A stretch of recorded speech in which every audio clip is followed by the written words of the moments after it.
Queridos amigos, hoy en este domingo, ya estamos en el primer domingo de Cuaresma, la palabra del Señor viene a nuestro encuentro.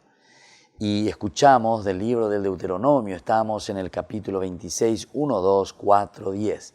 ¿Qué nos dice el Señor? ¿Qué nos propone en su palabra hoy en este domingo? Cuando entres en la tierra que el Señor tu Dios te da en herencia, cuando tomes posesión de ella y te establezcas allí, recogerás las primicias de todos los frutos que extraigas de la tierra que te da el Señor tu Dios.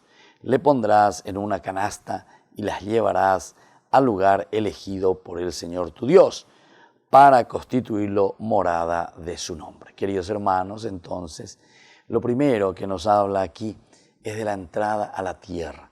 Y cuando hablamos de la tierra, estamos hablando de la posesión. Lleva peñan de yara o meese bañandebe, peñan de yara o lleva peñan de pope. Lleva, es el regalo más grande, en un sentido positivo, en un sentido de lucha, en un sentido de esfuerzo, en un sentido constante entonces de su presencia en medio de nosotros.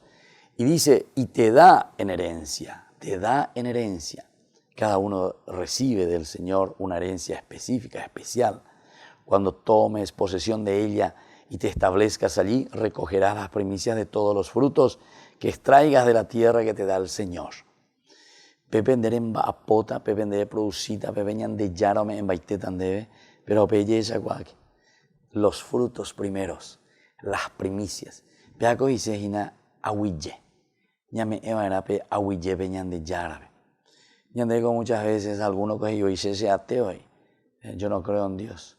Va ella va humillante. Va hay problema por el que va lleva. ¿Por qué llegaron a eso, verdad? ¿Por qué llegaron a esa ceguera, verdad, de no darse cuenta? Uno abre un poquitito los ojos y ya se da cuenta que todo es maravilla, que todo es de Dios. Incluso Santo Tomás de Aquino, que no entra ni en el aspecto religioso, sino que solamente del aspecto de la razón, Santo Tomás de Aquino nos habla de las 5 vías para llegar a Dios.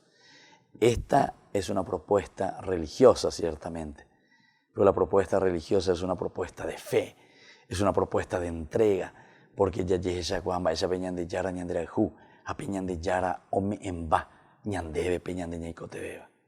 Que la bendición del Señor descienda sobre ustedes, el Padre, el Hijo y el Espíritu Santo.